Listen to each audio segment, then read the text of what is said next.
El 26 de abril de 1986 se había previsto una serie de pruebas en la planta nuclear de Chernóbil para comprobar la fiabilidad de los reactores en caso de un apagón eléctrico. Una de las pruebas consistía en cortar el suministro eléctrico para comprobar cómo se comportaban los componentes que formaban parte de la planta, pero algo no salió como se esperaba.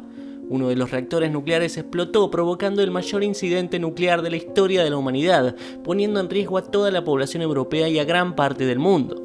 Y a esto hay que sumarle el desastre que vino después, un cóctel de inoperancia, negligencia, comunismo, militares, secretismo, un gobierno corrupto y demás causas externas que casi llevan a que este desastre se expandiera por todo el mundo y mate miles de millones de personas. Muy buenas, esto es un Sísifo más. Mi nombre es Juan Pablo Alvarenga y hoy en Crónicas Relegadas vamos a detallar toda la historia del accidente nuclear de Chernóbil.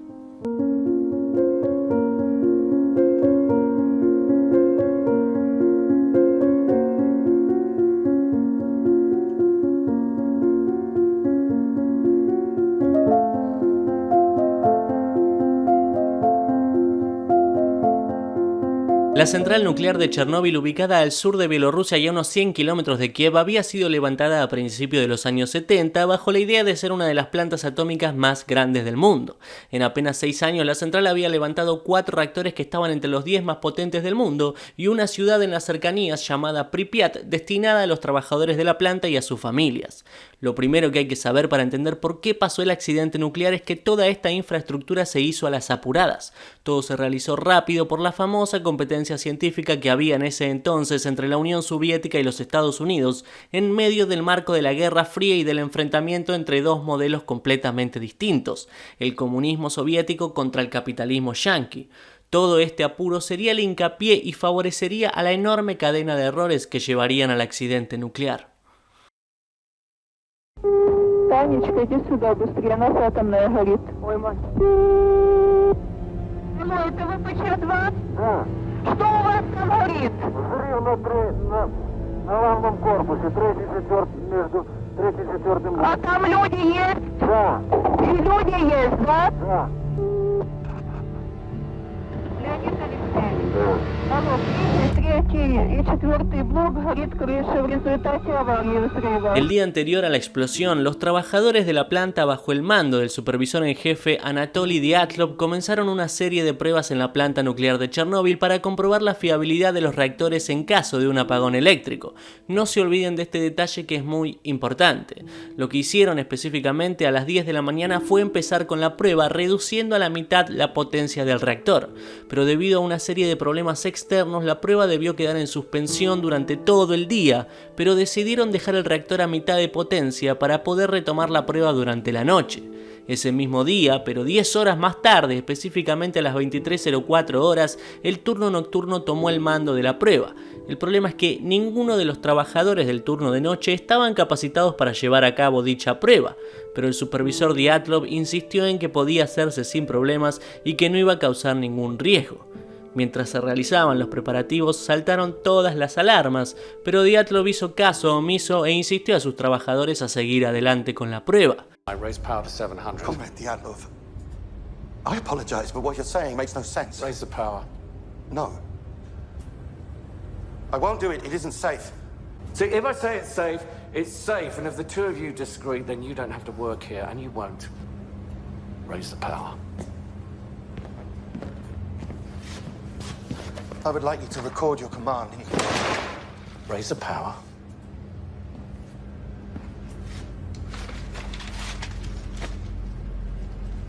You have 15 minutes. Tanto el ingeniero Akimov como el ingeniero Toptonov insistieron en que la prueba debería reprogramarse, pero Dyatlov quiso seguir a toda costa. Y ahora es importante que entiendan que la Unión Soviética era una nación militar. Uno no podía desobedecer a su superior si quería mantenerse con vida. Las amenazas eran reales e iban mucho más allá de simplemente perder el trabajo.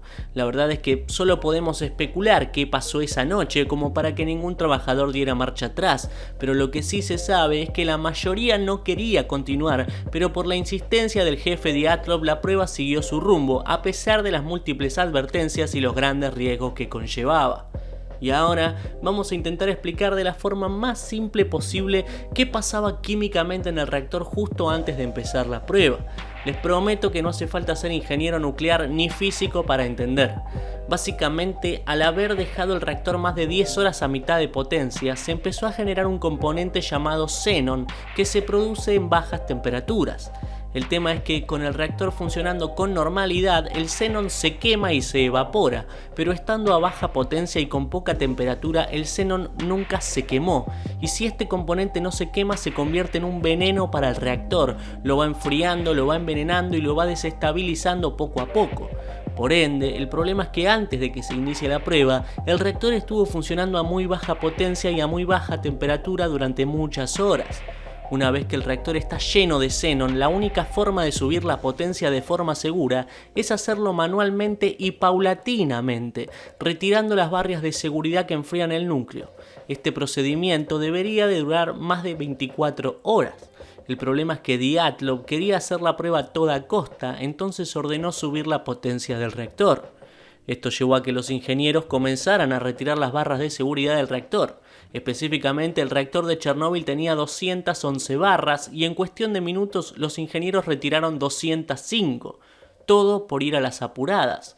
La cosa es que al remover tantas barras de seguridad en tan poco tiempo, todo el xenón acumulado se empezó a quemar y generó el efecto contrario. El reactor empezó a subir la potencia a una gran velocidad y el núcleo se sobrecalentó en cuestión de minutos. Y todo esto teniendo en cuenta que el sistema eléctrico de reinicio de emergencia no estaba funcionando, porque ellos estaban simulando un apagón eléctrico, entonces habían cortado la electricidad. Bueno, una vez entendido cómo funciona un reactor nuclear más o menos, lo que viene ahora tengo que advertir que todavía es motivo de discusión, todavía hay debate sobre esto, todavía a día de hoy no se sabe bien lo que pasó. Básicamente hay dos bandos, hay quienes creen que el reactor explotó por todo lo que les conté yo antes, el hecho de que estuviera tan inestable, de que haya sido operado de una forma tan descuidada y negligente, lo del xenón, lo de las barras de seguridad, todo eso. Pero hay otros que creen que el reactor RMBK tenía una falla de fábrica y esa falla era el botón AZ5. Dicho botón debería servir como un reinicio seguro. Si todo se descontrola, apretamos AZ5 y el reactor se pana instantáneamente. Y acá está el debate, acá está el problema, porque el ingeniero Akimov y el ingeniero Toptonov aseguraron justo antes de morir que ellos apretaron el botón AZ5, lo cual debería haber reiniciado el núcleo. Lo que pasa es que tiempo después, algunos físicos nucleares rusos declararon que el botón AZ5 tenía una falla si se utilizaba en condiciones muy riesgosas. En vez de reiniciar, iba a sobrecalentar todo, lo cual explicaría la explosión. Esos son los dos bandos que hay, y sea cual sea la verdad, lo que sí es cierto es que ni bien Akimov presionó el AZ5, el reactor sufrió un inesperado aumento de potencia y un sobrecalentamiento del núcleo, y sin que ningún trabajador lo previese, se produjo una explosión química que hizo volar el techo del reactor, y acto seguido se produjo una segunda explosión que provocaría una nube radioactiva que se extendería por media Europa. What did you do?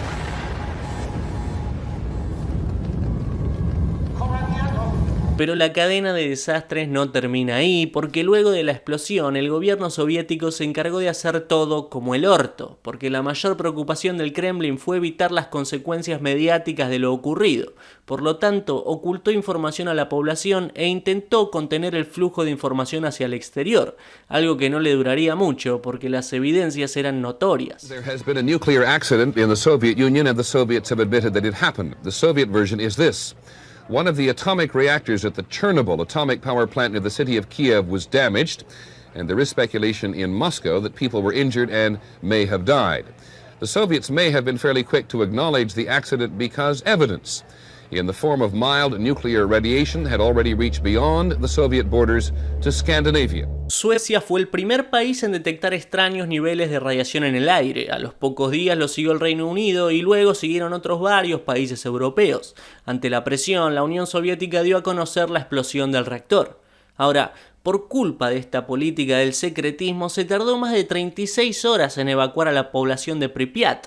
Más de 50.000 personas siguieron su vida normal mientras la radiación se propagaba, pensando que el fuego y el humo eran un incendio normal. Todas estas personas estuvieron 36 horas recibiendo constantemente unos niveles de radiación elevadísimos. Una vez filtrada la noticia al mundo, el gobierno soviético se puso las pilas de alguna forma y envió más de 600.000 trabajadores a resolver el problema.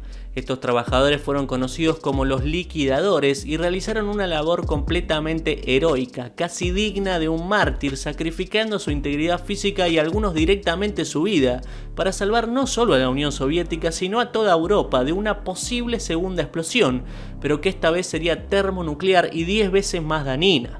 Este ejército estaba compuesto no solo de militares, sino de mineros, de científicos, bomberos, ingenieros y hasta civiles, y realizaron múltiples labores. Los pilotos de helicóptero lanzaron más de 4.000 toneladas de plomo, arena y arcilla para apagar el fuego. Los mineros excavaron directamente abajo del núcleo para bombear nitrógeno líquido y enfriar el núcleo, para así poder evitar un combustible nuclear que hubiese perforado la tierra y hubiese llegado a un río que le daba agua a múltiples naciones. Algunos voluntarios civiles mezclados con militares se encargaron de retirar escombros altamente radioactivos del techo de la central, conocido en ese entonces como el lugar más mortal de la Tierra. Literalmente no se podía estar ahí arriba por más de 2 minutos porque era una muerte asegurada en menos de una semana. Además, se dice que muchos militares tuvieron que cumplir con la labor de retirar y enterrar tierra radioactiva, talar árboles radioactivos y asesinar toda vida animal, ya que estos se habían vuelto radioactivos.